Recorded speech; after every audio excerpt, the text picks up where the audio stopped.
안녕하세요. 강원도 속초의 작은 어촌마을 청솔리에 사는 40살 윤수진입니다.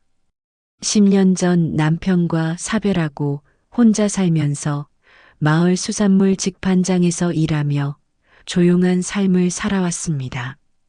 부두가 한눈에 보이는 2층짜리 연립주택에서 새벽 5시에 일어나 혼자만의 커피 한 잔으로 하루를 시작하는 게 일상이었죠.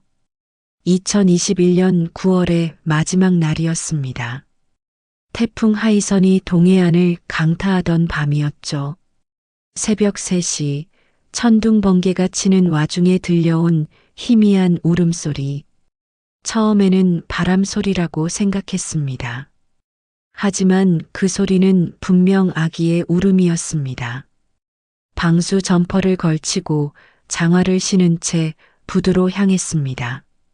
빗방울이 얼굴을 때리고 바람이 거세게 밀려왔지만 그 울음소리는 점점 더 선명하게 들려왔습니다. 등대 아래 방파제 근처에서 보라색 이불에 둘러싸인 작은 보따리를 발견했습니다.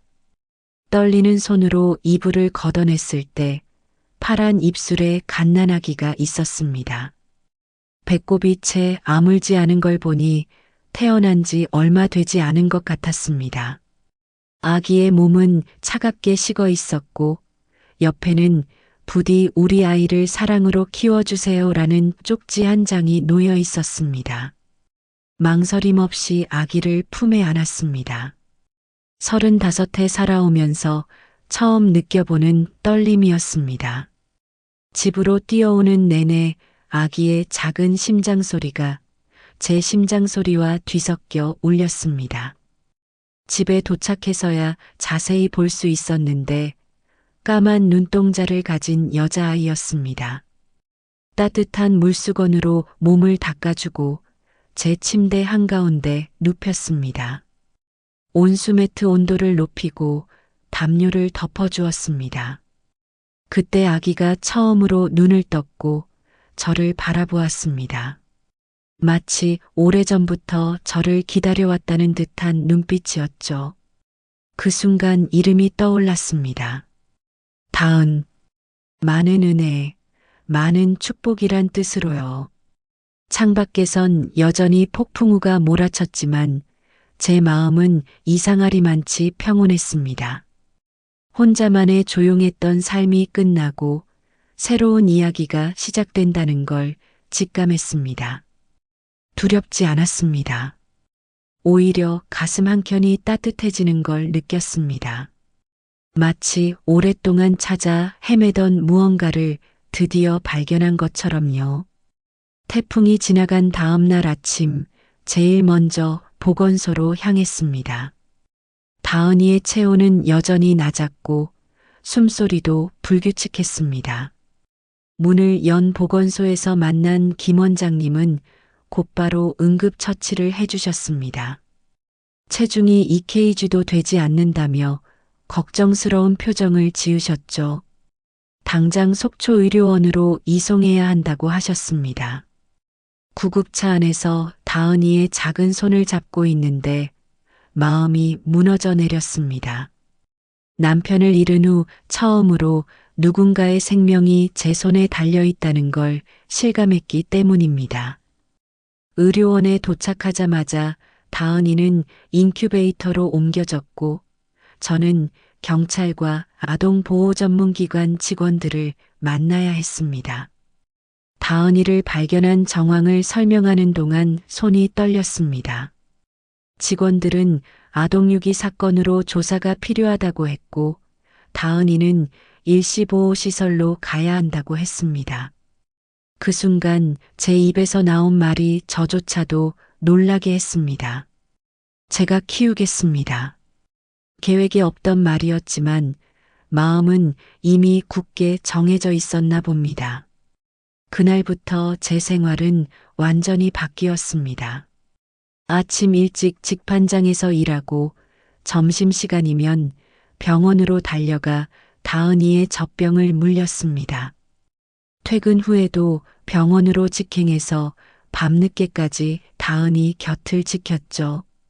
집에 돌아와서는 육아 서적을 읽으며 밤을 새웠습니다. 인터넷으로 아기용품을 주문하고 적금도 해약했습니다. 다은이는 일주일 동안 인큐베이터 안에서 지냈습니다. 그 시간 동안 저는 임시보호자가 되기 위한 서류를 준비했습니다. 구청, 주민센터, 경찰서를 수없이 오갔습니다. 독신 여성이 갓난아기를 키우겠다는 게 쉽게 받아들여지지 않았지만 포기할 수 없었습니다. 다행히 10년 넘게 한 직장에서 일해온 경력과 안정된 주거 환경이 긍정적으로 작용했습니다. 열흘째 되던 날 드디어 다은이가 퇴원했습니다. 체중도 늘고 피부색도 많이 좋아졌습니다. 작은 제 방에는 아기 침대와 기저귀 가리대를 들였고 소독기와 젖병도 준비했습니다. 창가에는 노란색 커튼을 달아 밝은 분위기를 만들었죠. 그날 저녁 다은이를 제 침대 위에 눕히고 오랫동안 바라봤습니다. 보름달처럼 동그란 얼굴, 오늘 처음 보여준 보조개, 아직은 불안정한 숨소리까지 모든 것이 소중했습니다. 문득 남편이 생각났습니다. 지금 하늘에서 우리를 지켜보고 있다면 틀림없이 이 선택을 응원해 줄 거라고 믿었습니다. 다은이와 함께하는 시간이 늘어갈수록 제 하루하루는 새로움으로 가득했습니다. 매일 새벽 4시 다은이의 울음소리에 눈을 뜹니다. 젖병을 데우는 동안 창밖으로 보이는 바다는 아직 깜깜하고 부두의 등대만이 고요히 깜빡입니다. 다은이에게 젖병을 물리면서 밤바다를 바라보는 이 시간이 특별히 좋습니다. 육아와 일을 병행하기 위해 직판장 일정을 조정했습니다. 다행히 20년 넘게 알고 지내던 사장님이 저를 배려해 주셨습니다. 새벽 5시부터 오후 2시까지로 근무 시간을 옮겼고 점심시간도 자유롭게 쓸 수 있게 해주셨죠. 덕분에 다은이의 낮잠 시간에 맞춰 수유도 할 수 있었습니다. 하지만 늘어나는 양육비를 감당하기는 쉽지 않았습니다. 기저귀값, 분유값, 병원비. 예상했던 것보다 지출이 컸습니다. 결국 저녁에는 수산물 납품 일을 시작했습니다. 다은이가 잠든 후 횟집 대여섯 곳을 돌며 신선한 생선을 납품했죠. 육체적으로는 힘들었지만 다은이를 위해서라면 무엇이든 할 수 있다는 마음이었습니다. 다은이는 하루가 다르게 자라났습니다. 태어났을 때 2kg도 안 되던 몸무게가 어느새 4kg를 넘었고 창백했던 얼굴은 복숭아처럼 발그레해졌습니다. 울음소리도 달라졌어요. 배고플 때와 기저귀가 불편할 때의 울음이 다르다는 걸 알게 되었고 점점 다은이의 작은 신호들을 읽을 수 있게 되었습니다. 특히 다은이가 처음 웃음을 보였던 날은 잊을 수가 없습니다. 수유를 마치고 트림을 시키는데 갑자기 방긋 웃더니 보조개가 깊게 패였습니다. 그 순간 남편과 닮았다는 생각이 들어 가슴이 찡했습니다. 비록 피는 섞이지 않았지만 다은이는 분명 제게 보내진 특별한 선물이라고 느꼈습니다. 매주 보건소에서 정기검진을 받으며 건강하게 자라는 다은이를 지켜보는 것도 큰 기쁨이었습니다. 키와 몸무게를 재고 예방접종을 마치면서 조금씩 발전하는 아기의 모습에 가슴이 벅차올랐습니다. 김 원장님은 다은이가 고개를 가누는 것도 빨랐고 손발을 움직이는 것도 활발하다며 칭찬해 주셨습니다. 밤이면 다은이의 작은 침대 옆에 앉아 동화책을 읽어주었습니다. 아직 말귀를 알아들을 나이는 아니었지만 제 목소리에 귀 기울이는 다은이의 모습이 사랑스러웠습니다. 책장을 넘길 때마다 반짝이는 눈동자를 보며 이 아이에게 더 넓은 세상을 보여주고 싶다는 욕심이 생겼습니다. 100일이 되어갈 무렵 저는 더 큰 결심을 하게 됐습니다. 임시보호자 신분으로는 다은이의 미래를 완전히 보장해 줄 수 없다는 생각이 들었기 때문입니다. 다은이가 제 딸로 살아갈 수 있도록 입양이라는 새로운 도전을 시작하기로 했습니다. 입양을 결심하고 처음 방문한 구청에서 담당 공무원의 표정은 그리 밝지 않았습니다. 미혼이 아닌 싱글 여성이라 다행이라고 하면서도 나이와 경제력 등을 이유로 난색을 표했습니다. 하지만 저는 단호했습니다. 다은이는 제 아이입니다. 태어난 순간부터 제 아이였어요. 입양 절차는 생각보다 복잡했습니다. 우선 예비 양부모 교육을 받아야 했습니다. 매주 토요일마다 강릉에서 열리는 교육을 들으러 다녔습니다. 다은이를 직판장 사장님 댁에 맡기고 가는 길은 늘 마음이 무거웠지만 다은이의 미래를 위해 꼭 필요한 과정이라고 생각했습니다. 가정조사도 시작됐습니다. 한 달에 2번씩 사회복지사가 불시에 방문했습니다. 냉장고 속 음식부터 다은이의 장난감, 제 통장 잔고까지 꼼꼼히 살폈죠. 특히 제가 밤늦게까지 일하는 것에 대해 우려를 표했습니다. 고민 끝에 저는 수산물 납품일을 줄이고 대신 온라인으로 젓갈을 판매하기 시작했습니다. 심리 상담도 받아야 했습니다. 상담사는 제가 남편을 잃은 상처를 치유하지 못한 채 다은이를 입양하려 하는 건 아닌지 물었습니다. 솔직히 답했습니다. 그럴 수도 있다고요. 하지만 다은이는 제게 새로운 삶의 이유가 되었다고. 더 이상 과거의 상처에 머무르지 않게 해준 선물 같은 존재라고요.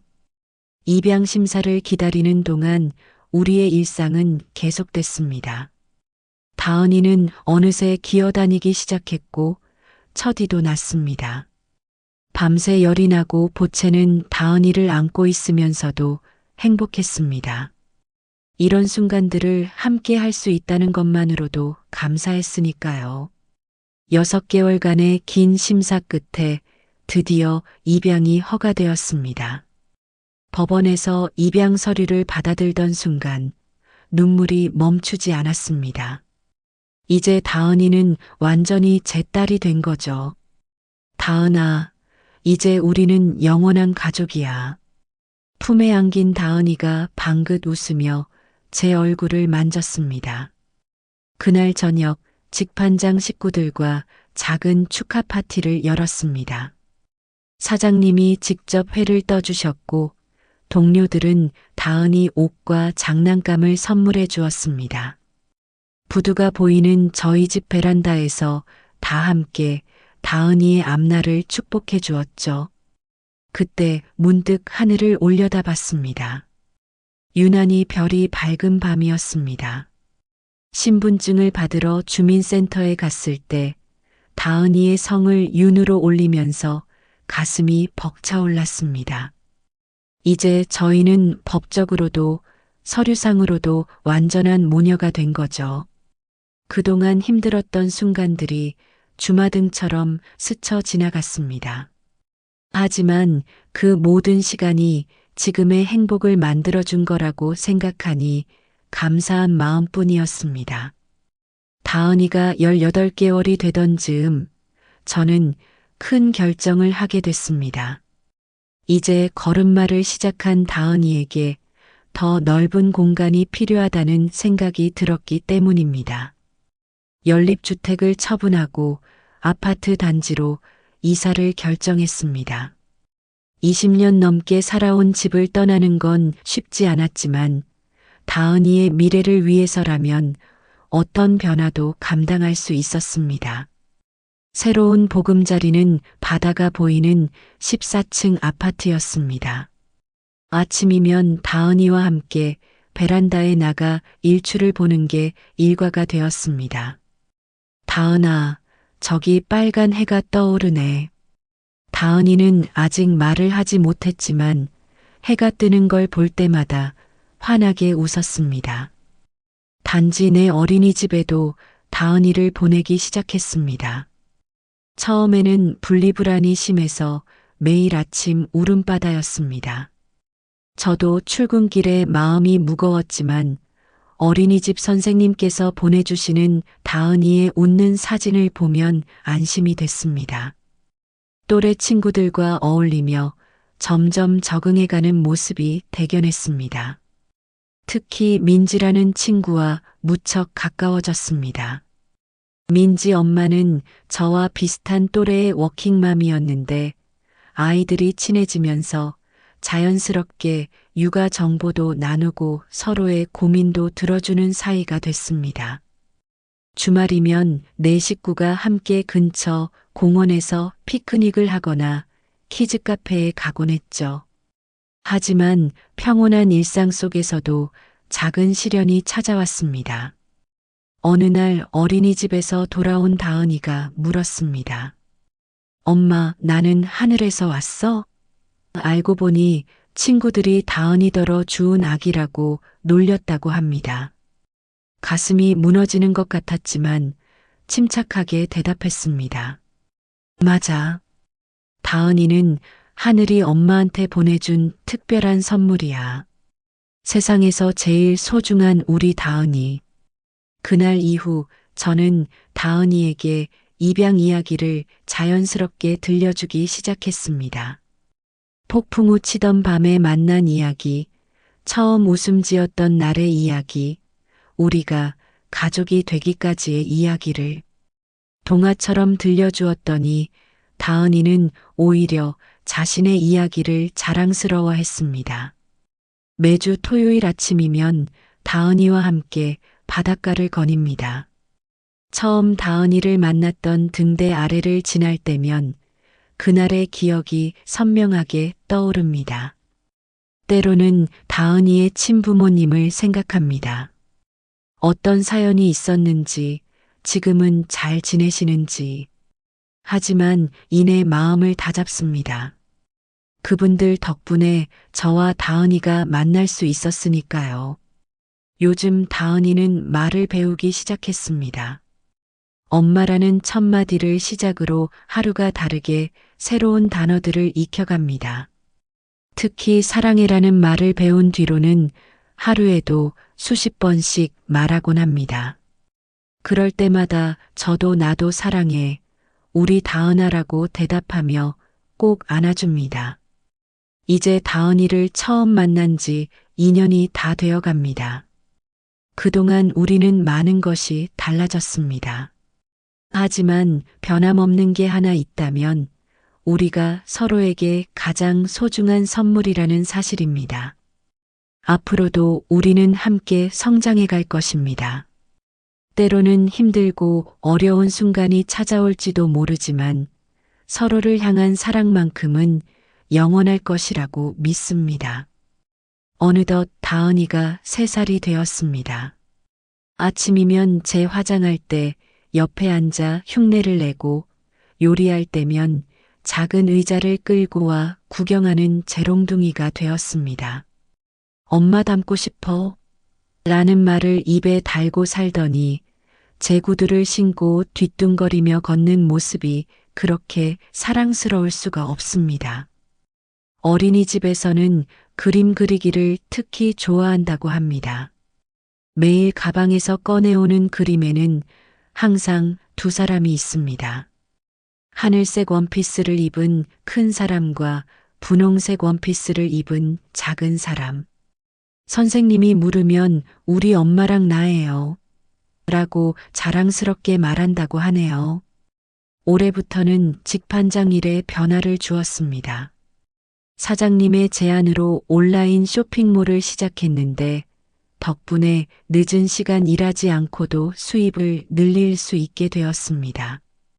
퇴근 후에는 다은이와 함께 보내는 시간이 많아졌고 주말에는 수영장도 다니기 시작했습니다. 얼마 전에는 다은이가 처음으로 자신의 꿈에 대해 이야기했습니다.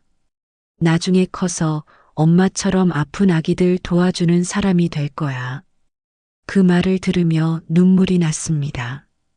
제가 다은이를 도왔다고 생각했는데 어느새 다은이가 그 사랑을 다른 이들에게도 나누고 싶어 하는 걸 보니 가슴이 벅차올랐습니다. 내년이면 다은이가 유치원에 입학합니다. 벌써부터 책가방을 고르고 준비물을 살펴보는 재미에 푹 빠져 있습니다. 저는 다은이의 이런 설렘과 함께 작은 걱정도 있습니다. 더 큰 세상에서 다은이가 겪을지 모르는 어려움들 때문이죠. 하지만 믿습니다. 우리 다은이가 충분히 강하고 사랑스러운 아이로 자랐다는 걸. 얼마 전 다은이와 함께 앨범을 보다가 처음 만났던 날의 사진을 발견했습니다. 까마득한 옛날 같지만 고작 3년 전의 일입니다.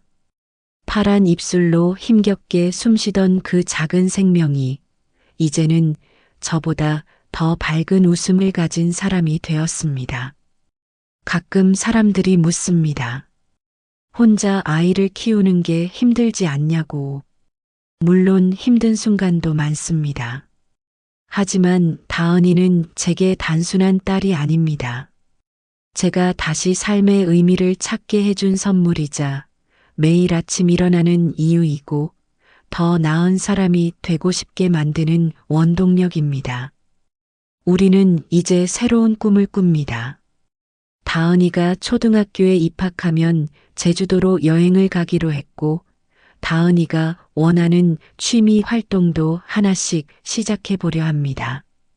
작은 텃밭을 가꾸는 것도 우리의 계획 중 하나입니다.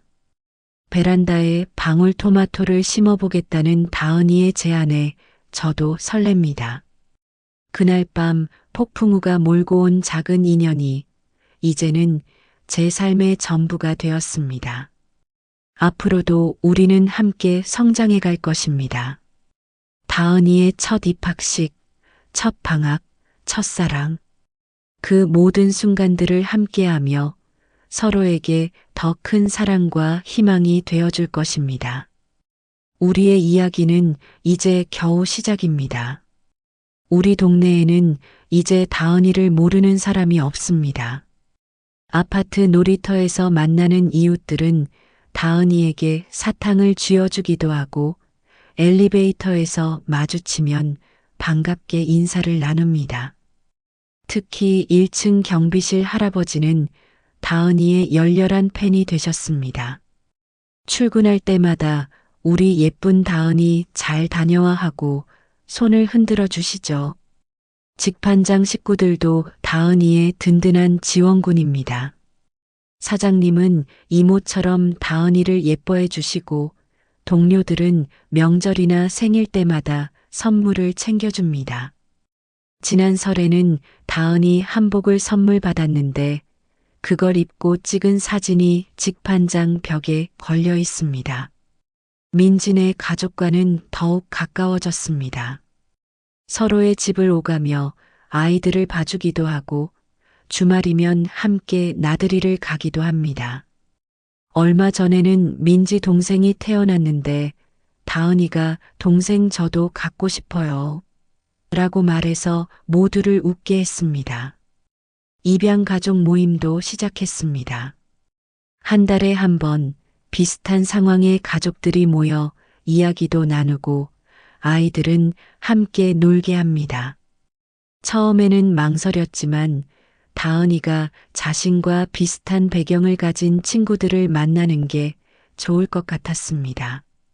실제로 다은이는 그곳에서 만난 언니, 오빠들과 잘 어울리며 즐거워합니다. 어린이집 원장 선생님의 제안으로 다른 부모님들 앞에서 우리의 이야기를 나누기도 했습니다. 처음에는 망설여졌지만 우리의 경험이 누군가에게 도움이 될 수 있다는 생각에 용기를 냈습니다. 그날 이후 몇몇 부모님들이 찾아와 입양에 대해 진지하게 물어보시기도 했습니다. 얼마 전에는 지역 신문에서 우리 이야기를 취재하고 싶다며 연락이 왔습니다. 폭풍우가 선물한 인연이라는 제목으로 기사가 나갔는데 그걸 본 옛 이웃들이 연락을 주었습니다. 10년 넘게 살았던 연립주택 시절의 이웃들은 다은이가 이렇게 잘 자란 걸 보니 대견하다며 축하해 주셨습니다. 다은이도 이제는 자신의 이야기를 자연스럽게 받아들입니다. 어린이집에서 가족 소개를 할 때도 당당하게 말합니다. 우리 엄마는 슈퍼히어로예요. 저를 폭풍우에서 구해주셨거든요. 그럴 때마다 선생님은 다은이가 얼마나 긍정적인 아이인지 칭찬해 주신다고 합니다. 우리의 이야기는 이제 우리만의 것이 아닙니다. 많은 분들의 사랑과 관심 그리고 응원이 더해져 더욱 풍성해졌습니다. 다은이가 자라면서 겪을 수 있는 어려움들도 이런 든든한 지원군들이 있어 두렵지 않습니다. 매일 아침 6시 다은이는 저보다 먼저 일어나 제 이불 속으로 들어옵니다. 아직 잠이 덜 깬 목소리로 엄마 좋아를 연발하며 볼에 뽀뽀를 하죠. 그러고는 제가 아침을 준비하는 동안 베란다에 앉아 해가 뜨는 걸 구경합니다. 창밖으로 보이는 바다는 날마다 다른 얼굴을 보여주는데 다은이는 그걸 그림일기에 그리길 좋아합니다. 요즘 다은이의 가장 큰 관심사는 요리입니다. 주방에서 제가 음식을 할 때면 작은 의자를 끌고 앉아서 지켜봅니다. 김치찌개를 끓일 때 넣는 재료들의 이름을 하나하나 외우고 계란을 풀 때는 저만큼이나 진지한 표정을 짓습니다. 주말이면 함께 모양 쿠키를 만들어 이웃들과 나눠 먹기도 합니다. 저녁 시간의 목욕은 우리만의 특별한 놀이 시간입니다. 다은이는 거품을 맥주 거품이라고 부르며 장난치고 오리 인형들과 수영 대회를 엽니다. 때로는 인어공주가 되어 노래를 부르기도 하죠. 젖은 머리를 말려줄 때면 폭풍우 치던 날 이야기를 들려달라고 조르곤 합니다. 잠들기 전에는 그림책을 읽어줍니다. 요즘 다은이가 가장 좋아하는 책은 마들렌입니다. 고아원에서 자란 소녀가 행복한 가정을 이루는 이야기인데 다은이는 이 책을 들을 때마다 제 손을 꼭 잡습니다. 마치 자신의 이야기를 듣는 것처럼요. 주말이면 단지 앞 작은 텃밭에서 시간을 보냅니다. 봄에 심은 방울토마토가 첫 열매를 맺었는데 다은이는 매일 들여다보며 빨갛게 익기를 기다립니다. 상추와 깻잎도 심었는데 다은이가 직접 물을 주고 가꾸면서 생명의 소중함을 배우는 것 같아 보기 좋습니다. 이제는 다은이도 제법 큰 일들을 돕습니다. 빨래를 개는 것을 돕겠다며 수건을 접고 설거지할 때는 제 옆에서 플라스틱 그릇들을 정리합니다. 가끔은 서툴러서 더 오래 걸리기도 하지만 그래도 혼자 하는 것보다 훨씬 즐겁습니다. 저녁마다 다은이와 함께 창가에 앉아 별을 봅니다. 북극성을 찾는 게 우리만의 의식이 되었죠. 다은이는 밤하늘에서 가장 밝은 별을 보며 말합니다. 엄마, 저 별이 우리 둘이야. 그럴 때면 가슴 한켠이 따뜻해집니다. 그래요. 우리는 서로에게 가장 밝은 별이 되어주고 있습니다. 이런 소소한 일상이 쌓여 우리의 이야기가 됩니다. 때로는 다은이가 떼를 쓰고 저도 지칠 때가 있지만 이 평범한 순간들이 얼마나 특별한지 매일매일 깨닫게 됩니다. 폭풍우가 지나간 자리에 찾아온 이 평온한 일상이 우리에게는 가장 큰 축복입니다. 다은이와 함께한 시간은 저를 완전히 다른 사람으로 바꾸어 놓았습니다. 남편을 잃은 후 수년간 멈춰 있던 제 삶의 시계가 다은이를 만나면서 다시 움직이기 시작했습니다. 매일 아침 일어나는 이유가 생겼고 미래를 꿈꾸는 법을 다시 배웠습니다. 처음에는 제가 다은이의 구원자라고 생각했습니다.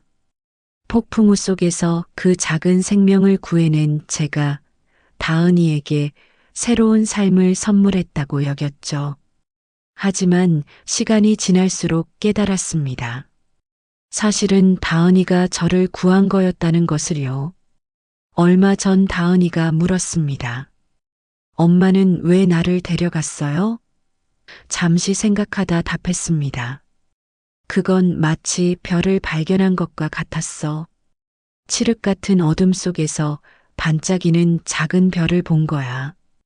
그 별이 바로 우리 다은이였던 거지.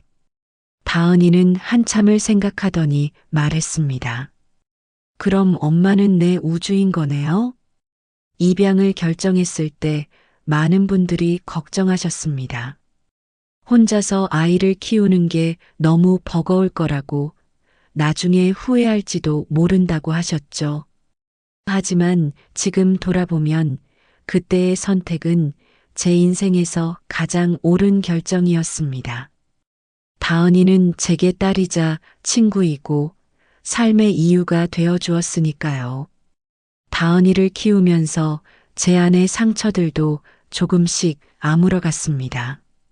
더 이상 과거의 아픔에 갇혀 있지 않게 되었고 매 순간 새로운 희망을 발견하게 되었습니다. 다은이의 웃음소리는 제 마음의 어둠을 밝히는 빛이 되었고 그 작은 손길은 제 영혼의 상처를 어루만지는 치유가 되었습니다. 요즘 다은이는 자신의 이야기를 스스로 만들어갑니다. 폭풍우 치던 날 이야기를 들을 때마다 새로운 상상을 더하죠. 그때 하늘에서 천사가 엄마한테 나를 데려다 준 거예요. 아니면 용감한 엄마가 바다의 보물을 찾은 거예요. 그럴 때마다 저는 생각합니다. 우리의 만남은 정말 기적이었구나. 다은이는 저에게 가장 큰 스승이 되어 주었습니다. 무조건적인 사랑이 무엇인지, 진정한 행복이 무엇인지 가르쳐 주었죠. 아이를 키우며 느끼는 두려움과 걱정도 있지만 그보다 더 큰 기쁨과 감사가 있습니다. 매일 밤 다은이를 안고 잠들며 감사 기도를 드립니다. 우리는 서로의 빈자리를 채워주는 존재가 되었습니다. 혈연으로 맺어진 관계는 아니지만 오히려 그래서 더 특별한 인연이 된 것 같습니다. 서로를 선택하고 서로를 완성해가는 우리만의 이야기. 그것이 바로 우리가 만들어가는 사랑의 정의입니다. 오늘도 아침 해가 떴습니다. 매일 아침 다은이와 함께 바라보는 일출은 늘 새롭습니다. 3년 전 그날의 폭풍우는 지나갔지만 그날의 떨림과 설렘은 아직도 제 가슴 속에 생생하게 남아 있습니다. 다은이는 이제 곧 유치원에 입학합니다. 어제는 처음으로 유치원 교복을 입어보았는데 거울 앞에서 한참을 서 있더군요. 엄마, 나 이제 정말 큰 애 같죠? 그 모습을 보며 문득 시간이 참 빠르다는 생각이 들었습니다. 작은 보따리였던 아기가 어느새 이렇게 자라 제 앞에서 환하게 웃고 있습니다. 얼마 전 다은이의 입학을 준비하며 서류를 정리하다가 그날의 쪽지를 다시 보게 되었습니다. 부디 우리 아이를 사랑으로 키워주세요. 이제는 바래진 그 글씨를 보며 다은이의 친부모님께 말씀드리고 싶습니다. 걱정하지 마세요. 다은이는 세상에서 가장 행복한 아이로 자라고 있다고. 그리고 저 또한 다은이로 인해 세상에서 가장 행복한 엄마가 되었다고. 우리의 가족이 된다는 것은 피보다 진한 선택의 의미를 담고 있습니다. 매일 아침 눈을 뜰 때마다 서로를 선택하고 하루하루를 살아가며 서로를 이해하고 사랑하는 법을 배웁니다. 다은이는 제게 새로운 삶을 선물했고 저는 다은이에게 영원한 사랑을 약속했습니다. 앞으로도 우리에겐 많은 이야기가 기다리고 있을 것입니다. 다은이의 첫 학교 생활, 친구들과의 만남, 꿈을 향한 첫걸음. 그 모든 순간을 함께하며 새로운 추억을 만들어갈 것입니다. 때로는 힘들고 어려운 순간도 있겠지만 우리는 이미 알고 있습니다. 서로가 있기에 어떤 폭풍우도 이겨낼 수 있다는 것을.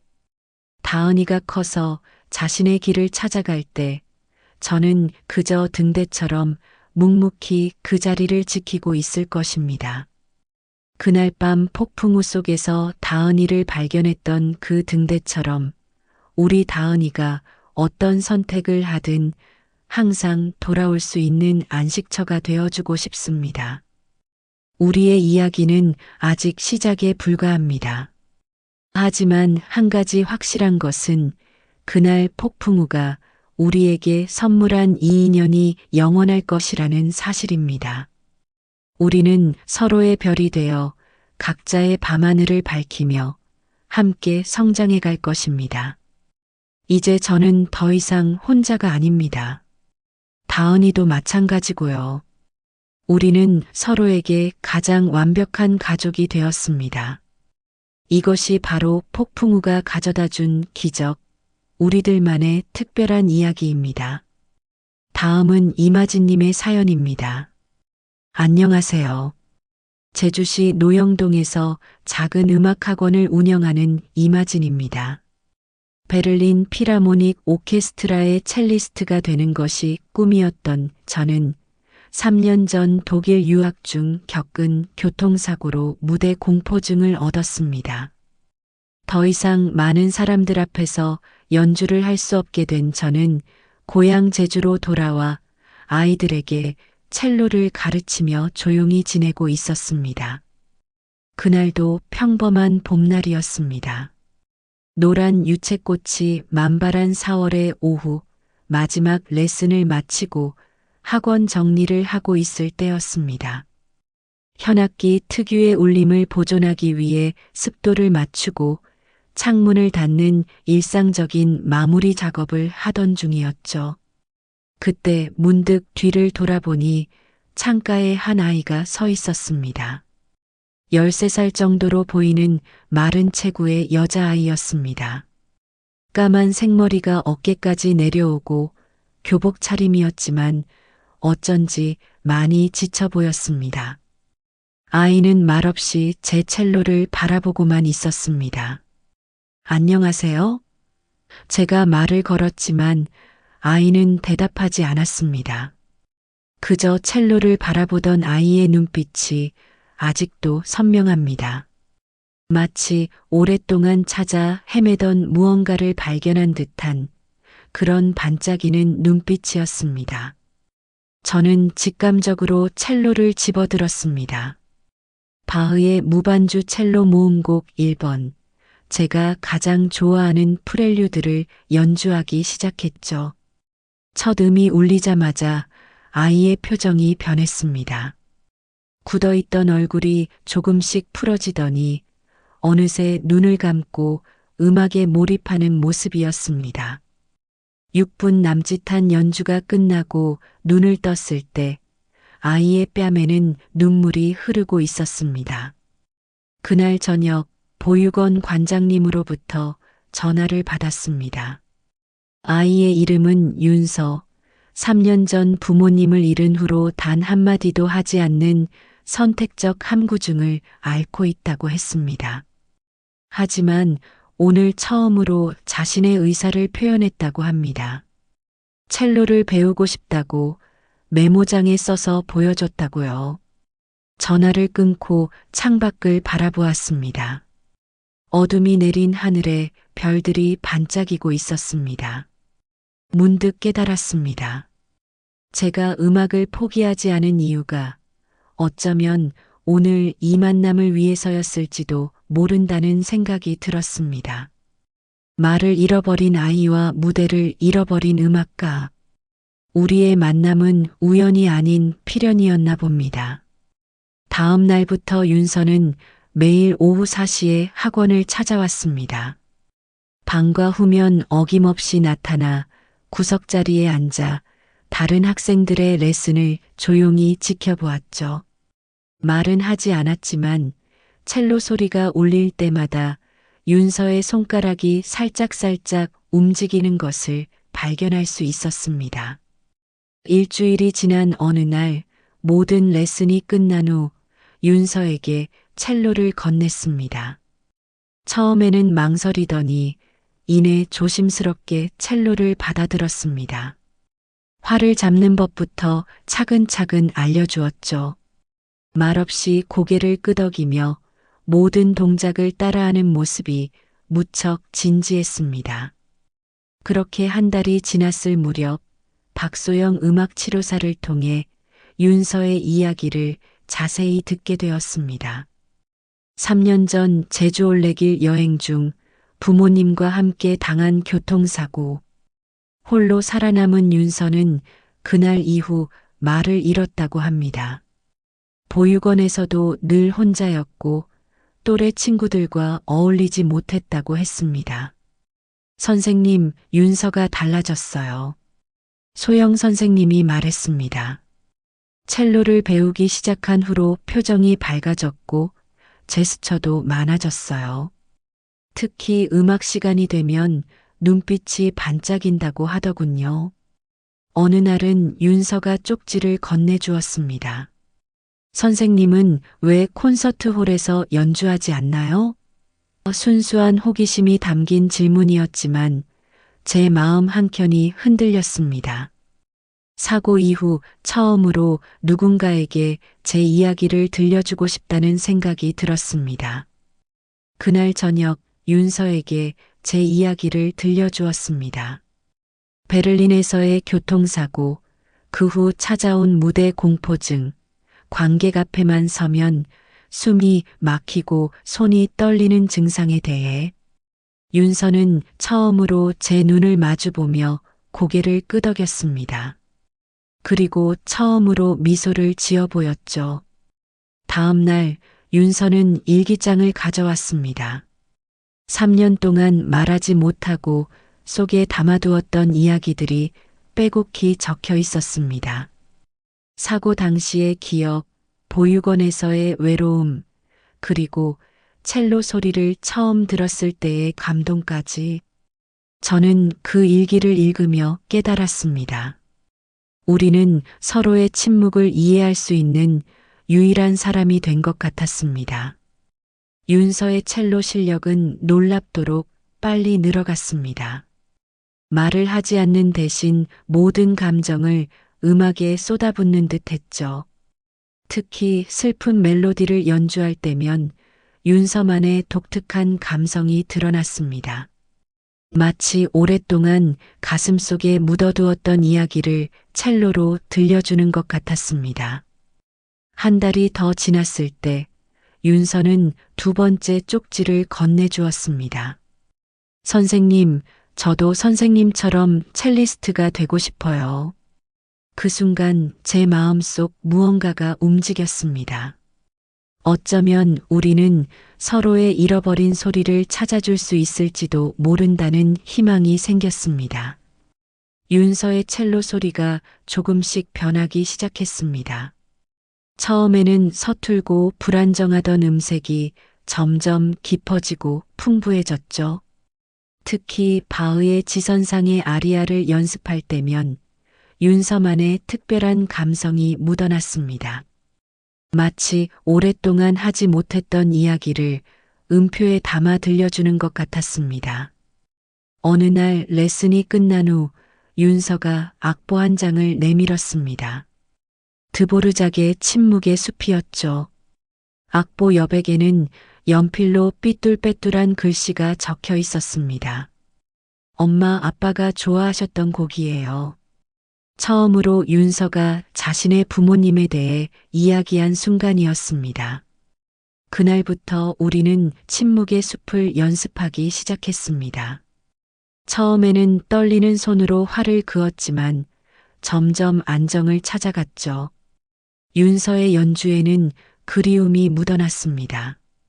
때로는 눈물을 흘리면서도 멈추지 않고 연주했습니다. 그 모습을 보며 저도 용기를 얻었습니다. 소영 선생님의 제안으로 음악치료 세션도 시작했습니다. 매주 금요일 오후 우리는 함께 즉흥 연주를 했습니다. 제가 첫 멜로디를 시작하면 윤서가 화음을 맞추고 때로는 윤서가 이끄는 대로 제가 따라가기도 했죠. 말없이도 음악으로 대화하는 법을 배워갔습니다. 변화는 조금씩 찾아왔습니다. 윤서는 이제 학원에서 다른 학생들과 눈을 마주치기 시작했고 간단한 제스처로 의사표현을 하기 시작했습니다. 저 역시 조금씩 달라지고 있었습니다. 윤서와 함께 연주할 때만큼은 무대 공포증도 잊을 수 있었으니까요. 한 달이 지났을 무렵 윤서가 새로운 쪽지를 건네주었습니다. 선생님과 저 함께 연주회를 열면 어떨까요? 순간 가슴이 덜컥 내려앉았습니다. 하지만 윤서의 반짝이는 눈빛을 보니 거절할 수 없었습니다. 우리는 작은 목표를 세웠습니다. 먼저 빈 교실에서 연주하기, 그 다음은 보육원 친구들 앞에서 연주하기, 한 걸음씩 나아가기로 했죠. 윤서는 제 옆에서 묵묵히 함께 연습했고, 저는 윤서의 첼로 소리에 의지하며 조금씩 두려움을 이겨냈습니다. 어느 날 연습을 마치고 집으로 돌아가려는 윤서를 배웅하다가 문득 깨달았습니다. 제가 윤서를 가르치는 게 아니라 우리가 서로를 치유하고 있다는 것을요. 첼로라는 악기를 통해 우리는 서로의 상처를 어루만지고 잃어버린 소리를 함께 찾아가고 있었습니다. 밤하늘의 별을 보며 생각했습니다. 이제는 윤서가 제게 단순한 제자가 아닌 특별한 인연으로 다가오고 있다는 것을, 그리고 이 인연이 우리 두 사람의 인생을 어떻게 바꾸어 놓을지 기대 반 설렘 반으로 기다려지기 시작했습니다. 음악치료사 소영 선생님께서 특별한 제안을 하셨습니다. 제주시 문화센터에서 진행되는 치유의 음악 프로그램에 윤서와 함께 참여해보는 건 어떻겠냐고요. 다른 트라우마를 가진 아이들과 함께하는 음악 프로그램이었습니다. 처음에는 망설였습니다. 아직 말을 하지 않는 윤서가 다른 아이들과 어울릴 수 있을까 하는 걱정이 들었기 때문입니다. 하지만 윤서는 의외로 적극적인 반응을 보였습니다. 참여하고 싶어요라고 쓰인 쪽지를 건네면서 오랜만에 환한 미소를 지었죠. 프로그램 첫날 긴장된 마음으로 문화센터에 도착했습니다. 그곳에는 우리처럼 각자의 사연을 가진 5명의 아이들이 있었습니다. 소영 선생님은 악기를 고르는 것부터 시작했습니다. 윤서는 당연히 첼로를 선택했고 다른 아이들은 바이올린, 비올라, 피아노를 골랐죠. 놀라운 일은 그때부터 시작되었습니다. 윤서는 말은 하지 않았지만 첼로로 자신의 감정을 완벽하게 표현했습니다. 슬플 때는 낮고 깊은 음으로, 기쁠 때는 경쾌한 피치카토로. 다른 아이들도 점점 윤서의 연주에 맞춰 자신들의 악기를 연주하기 시작했습니다. 한 달이 지났을 무렵 소영 선생님이 저를 따로 불렀습니다. 윤서가 달라졌어요. 다른 아이들과 눈빛으로 교감하고 음악으로 대화를 나누고 있어요. 이건 정말 큰 발전이에요. 그러면서 제안을 하나 하셨습니다. 아이들과 함께 작은 실내악 공연을 준비해 보는 건 어떻겠냐고요. 그 제안은 저에게도 큰 도전이었습니다. 무대 공포증이 여전했지만 윤서와 다른 아이들을 위해서라면 도전해 볼 만하다는 생각이 들었습니다. 우리는 모차르트의 아이네 클라인의 나우트 무지크를 선곡했습니다. 아이들의 수준에 맞게 편곡된 버전이었죠. 연습 과정은 순탄치만은 않았습니다. 때로는 제가 무대 공포증으로 떨기도 하고 윤서도 사람들 앞에서 연주하는 것에 두려움을 느꼈습니다. 하지만 우리는 서로를 바라보며 용기를 냈습니다. 제가 떨릴 때면 윤서가 먼저 첼로를 잡았고 윤서가 불안해할 때면 제가 먼저 연주를 시작했죠. 그러던 어느 날 연습 중에 기적 같은 일이 일어났습니다. 윤서가 처음으로 소리를 냈습니다. 더, 비록 한 음절이었지만 분명한 목소리였습니다. 모두가 놀라서 윤서를 바라보았고 윤서는 수줍게 고개를 숙였습니다. 그 순간 저는 깨달았습니다. 음악은 단순한 소리가 아닌 우리의 마음을 열어주는 열쇠라는 것을요. 그날 밤 집으로 돌아가는 길에 윤서가 제 손을 꼭 잡았습니다. 따뜻한 온기가 전해져 왔습니다. 말로 표현하지 않아도 우리는 서로가 얼마나 특별한 존재가 되어가고 있는지 알 수 있었습니다. 제주의 밤바다를 바라보며 생각했습니다. 이제 우리에게는 새로운 선율이 시작되고 있다고요. 문화센터 공연을 2주 앞둔 어느 날이었습니다. 평소처럼 연습을 하던 중 윤서가 갑자기 첼로 활을 놓아버렸습니다. 처음 보는 불안한 표정이었죠. 소영 선생님이 다가가 무슨 일인지 물었지만 윤서는 고개만 저을 뿐이었습니다. 그날 이후 윤서는 연습실에 나오지 않았습니다. 보육원을 찾아갔습니다. 윤서는 방 안에 틀어박혀 있었고 김 관장님께 사정을 들을 수 있었습니다. 공연 날짜가 윤서의 부모님 기일과 겹친다는 것을요. 그제야 이해가 됐습니다. 윤서에게 그날은 너무나 큰 의미가 있는 날이었던 거죠. 방문 앞에서 오래 망설였습니다. 그러다 문득 생각이 났습니다. 첼로를 가져오지 않은 것이 후회됐죠. 대신 흥얼거리기 시작했습니다. 윤서가 그토록 좋아하던 침묵의 숲을 낮은 목소리로 허밍했습니다. 잠시 후 방문 너머에서도 희미한 허밍 소리가 들려왔습니다. 문이 살짝 열렸습니다. 윤서의 눈가에는 눈물이 가득했지만 입가에는 희미한 미소가 있었습니다. 쪽지를 건네주었죠. 부모님이 돌아가신 후로 계속 도망쳤어요. 하지만 이제는 도망가고 싶지 않아요. 부모님도 제가 연주하는 걸 보고 싶어 하실 것 같아요. 그날 밤 우리는 오랫동안 이야기를 나눴습니다. 물론 윤서는 여전히 쪽지로 대화했지만 그 어느 때보다 많은 이야기를 했습니다. 부모님과의 추억, 사고 당시의 기억, 그리고 음악을 통해 다시 찾은 희망까지. 저도 제 이야기를 들려주었습니다. 베를린에서의 사고와 그 후의 두려움, 그리고 윤서를 만나 변화된 제 모습에 대해서요. 다음 날 윤서가 먼저 연습실로 찾아왔습니다. 이전과는 다른 모습이었죠. 더 단단해 보였고 눈빛에는 결심이 서려 있었습니다. 이번 공연은 부모님께 드리는 선물이에요라는 쪽지와 함께 처음으로 제게 포옹을 해왔습니다. 연습은 새로운 의미를 가지게 되었습니다.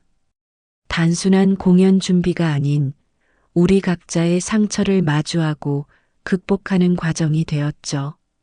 윤서의 첼로 소리에는 이전에 없던 깊이가 더해졌고 저 역시 조금씩 무대에 대한 두려움을 내려놓을 수 있었습니다. 어느 날 소영 선생님이 말씀하셨습니다. 음악은 마법 같아요. 우리의 가장 깊은 상처까지도 어루만져 줄 수 있죠. 그 말씀에 고개를 끄덕였습니다. 우리는 이미 그 마법을 경험하고 있었으니까요. 이제는 그 마법을 다른 이들과도 나눌 차례였습니다. 공연 준비가 본격적으로 시작되었습니다.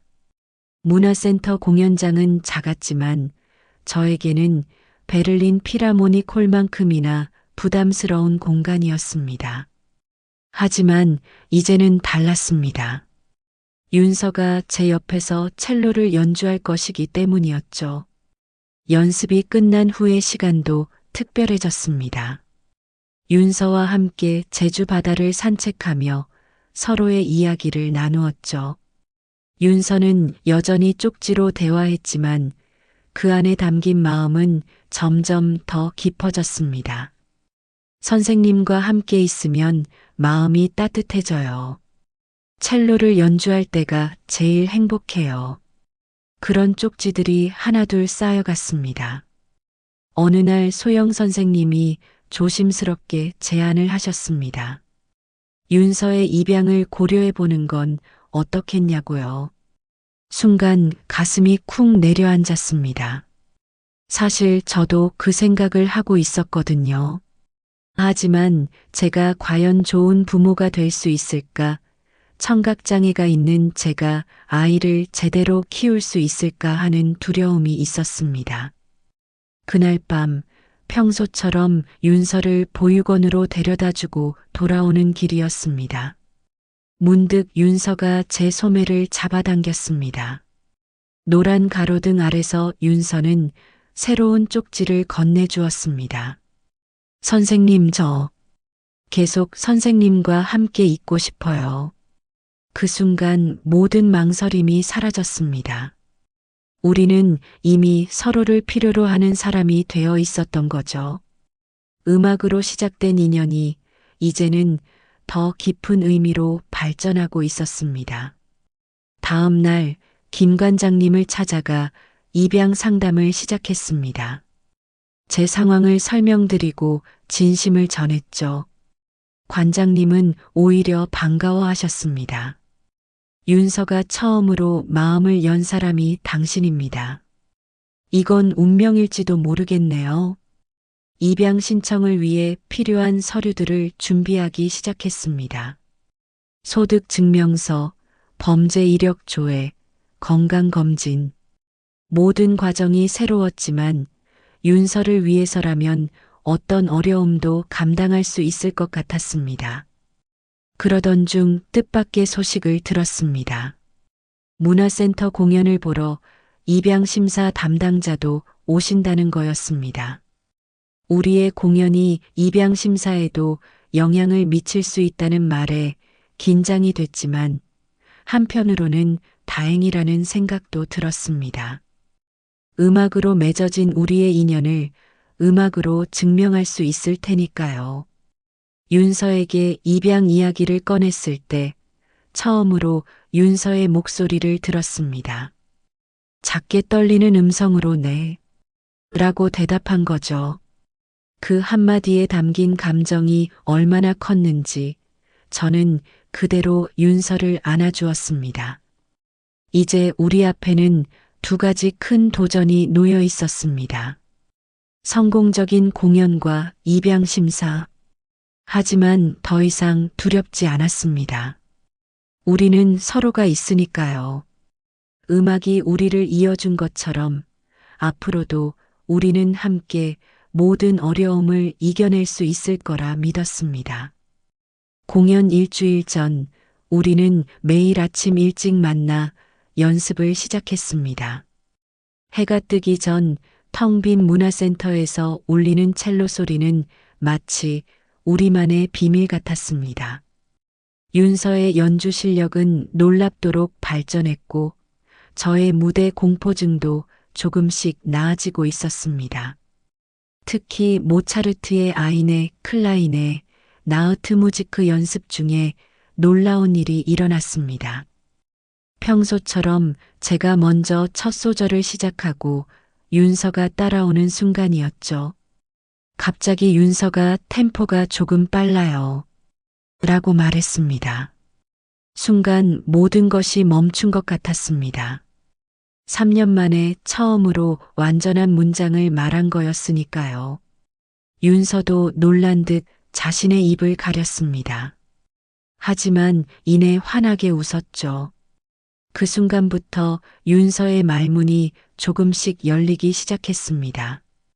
처음에는 음악과 관련된 짧은 단어들이었습니다.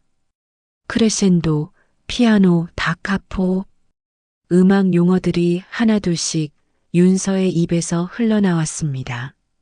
소영 선생님은 이것을 음악적 해방이라고 표현하셨습니다. 음악이라는 안전한 공간에서 윤서가 자신의 목소리를 되찾기 시작한 거라고요. 특히 연주할 때 윤서의 표정이 완전히 달라졌습니다. 더 이상 긴장하거나 움츠러들지 않고 음악 속에서 자유롭게 숨쉬는 것 같았습니다. 저녁 연습이 끝난 후 윤서는 처음으로 자신의 이야기를 말로 들려주었습니다.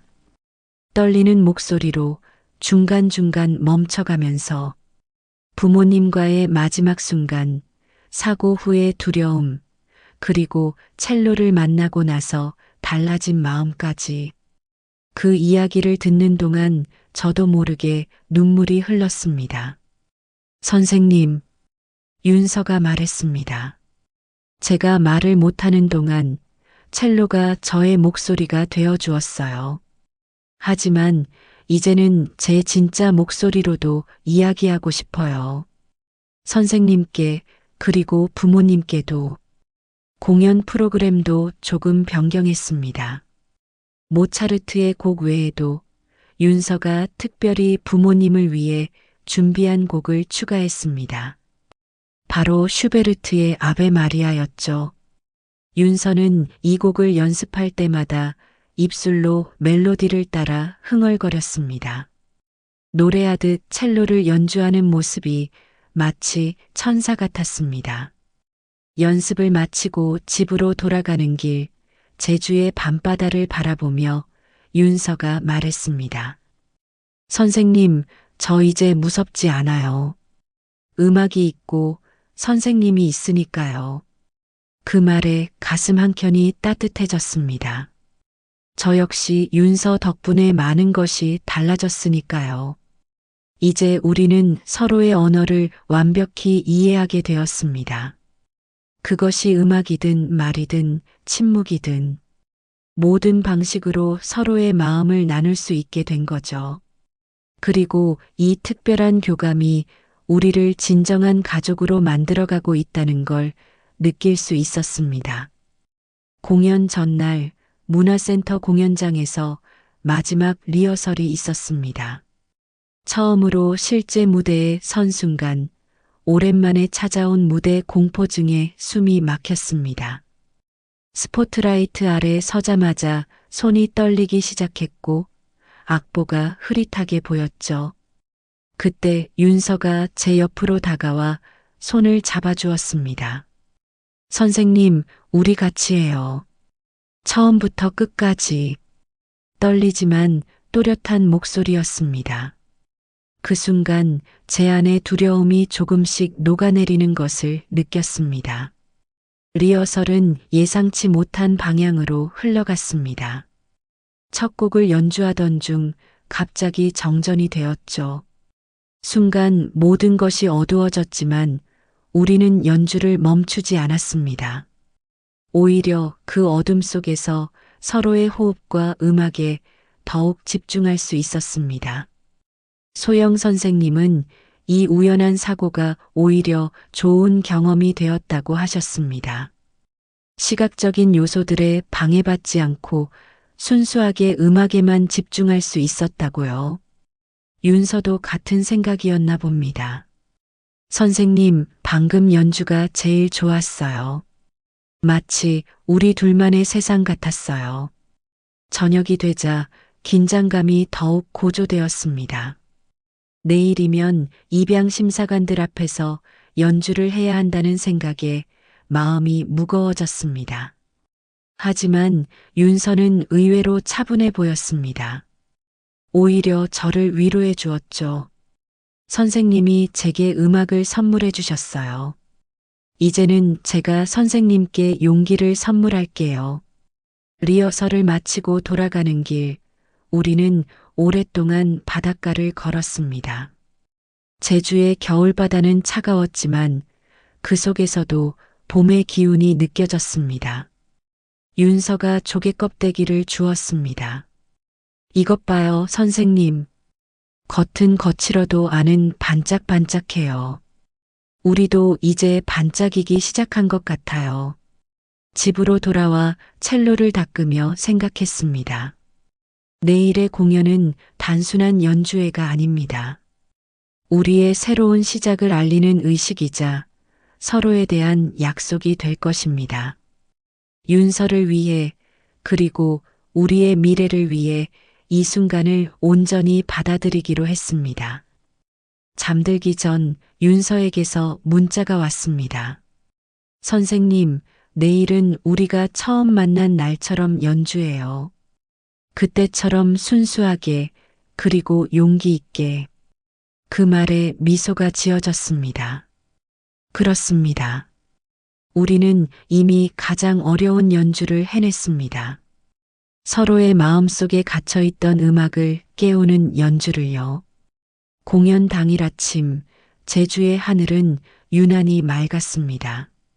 문화센터에 도착했을 때 이미 객석에는 많은 사람들이 자리 잡고 있었습니다. 보육원 아이들, 음악교실 학생들, 그리고 입양 심사관들까지 분주한 준비 소리 속에서 윤서와 저는 조용히 눈빛을 교환했습니다. 무대 뒤 대기실에서 첼로를 튜닝하는데 윤서가 갑자기 제 손을 잡았습니다. 선생님, 저 긴장돼요. 처음으로 떨리는 목소리를 내는 윤서를 보며 웃음이 났습니다. 나도 그래. 하지만 우리에겐 비밀 무기가 있잖아. 윤서도 따라 웃었습니다. 우리의 비밀 무기는 바로 서로에 대한 믿음이었으니까요. 첫 곡은 모차르트였습니다. 무대에 올라 관객들을 마주하는 순간 익숙한 두려움이 밀려왔습니다. 하지만 윤서를 바라보았습니다. 제 옆에서 첼로를 안고 있는 모습이 그 어느 때보다 당당해 보였습니다. 우리는 서로에게 끄덕임으로 신호를 보냈습니다. 첫 음이 울리는 순간 모든 불안이 사라졌습니다. 윤서의 첼로 소리가 제 연주와 완벽하게 어우러졌습니다. 마치 오랫동안 함께 연주해온 듀오처럼 자연스러웠죠. 객석에서는 놀란 듯한 탄성이 새어나왔습니다. 두 번째 곡인 침묵의 숲에서는 특별한 일이 일어났습니다. 윤서가 연주하는 동안 작은 목소리로 노래를 흥얼거리기 시작한 거죠. 첼로 선율과 함께 흐르는 그 음성은 마치 천사의 목소리 같았습니다. 객석의 모든 사람들이 숨을 죽였습니다. 마지막 곡 아베 마리아를 시작하기 전 윤서가 마이크 앞으로 나섰습니다. 이 곡은 하늘에 계신 부모님께 드리는 선물입니다. 그리고 제게 새로운 희망을 주신 선생님께도 드리고 싶습니다.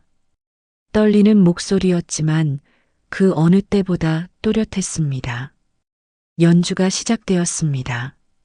윤서의 첼로 소리에는 그동안의 모든 감정이 담겨 있었습니다. 슬픔, 그리움, 희망, 사랑.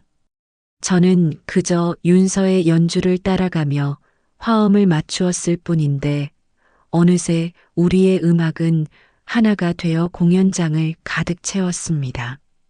마지막 음이 끝나고 잠시 정적이 흘렀습니다. 그리고 갑자기 우레와 같은 박수 소리가 터져 나왔습니다. 앞줄에 앉아있던 입양 심사관들의 눈가가 촉촉히 젖어 있는 것이 보였습니다. 소영 선생님은 엄지손가락을 치켜들어 보이셨고 보육원 아이들은 환호성을 질렀습니다. 무대 인사를 하는 동안 윤서가 제 손을 꼭 잡았습니다. 그 따뜻한 온기 속에 모든 것이 담겨 있었습니다. 우리가 함께 이겨낸 시간들, 서로를 통해 찾은 희망, 그리고 앞으로 함께할 미래에 대한 기대까지.